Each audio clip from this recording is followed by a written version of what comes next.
Bienvenue au labo. Aujourd'hui, on se retrouve pour une vidéo sur les protections égrégorielles. Déjà, qu'est-ce qu'un égrégore? Pour commencer, un égrégore, c'est une masse énergétique qui se positionne autour d'un sujet ou d'un objet, alimentée par les jugements, les suppositions et toutes les idées qu'on peut avoir de ce sujet ou de cet objet. Un égrégore se comporte d'une manière inconsciente et automatique pour réalimenter encore et toujours ces jugements.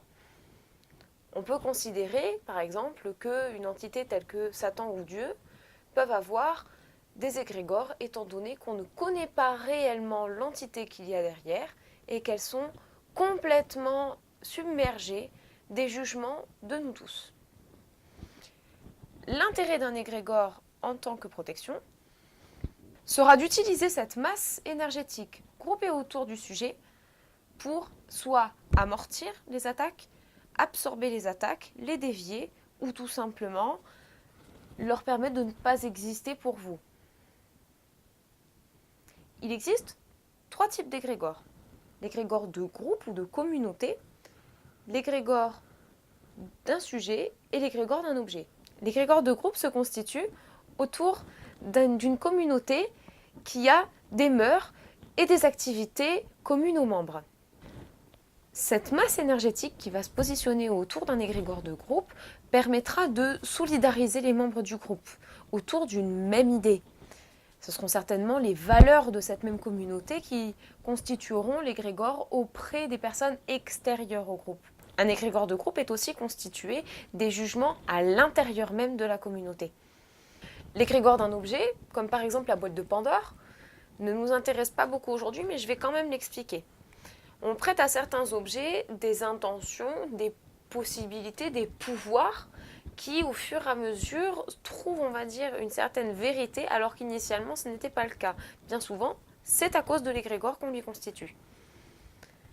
Une personne peut avoir un égrégore au même titre qu'une entité, et alors, ils seront gonflés, on va dire, énergétiquement, par ces jugements qui alimenteront encore d'autres jugements.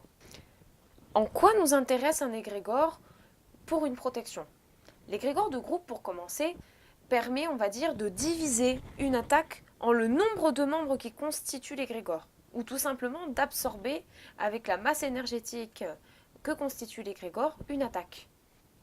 Pour l'égrégore d'un sujet, une personne, par exemple, elle va également recevoir un petit peu moins l'attaque, étant donné que l'égrégore sera bien souvent une fausse image de lui-même. Pour constituer un égrégore, vous pouvez par exemple donner une fausse image de vous.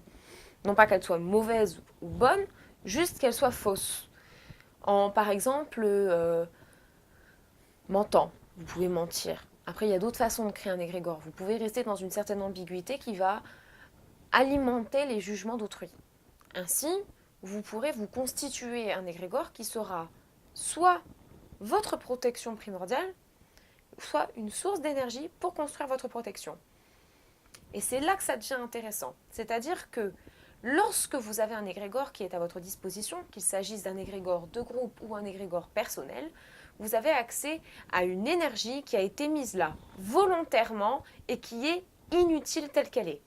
Vous pouvez effectivement vous en servir telle une protection. Maintenant, c'est vrai que vous avez à y gagner, à utiliser cette énergie-là pour vous construire d'autres protections.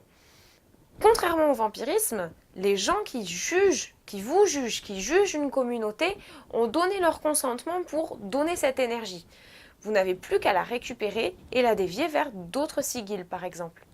J'espère que cette vidéo vous aura aidé à vous constituer une nouvelle protection ou à mieux comprendre une protection que vous avez déjà. Peut-être même que vous allez pouvoir vous poser la question de est-ce que j'ai un égrégore? Est-ce que je désire m'en constituer un? Qui en a un autour de moi? Ou peut-être tout simplement vous poser des questions sur quand vous avez quelqu'un en face de vous, est-ce que cette personne donne une bonne image d'elle ou non? Et je vous dis à très vite sur le labo.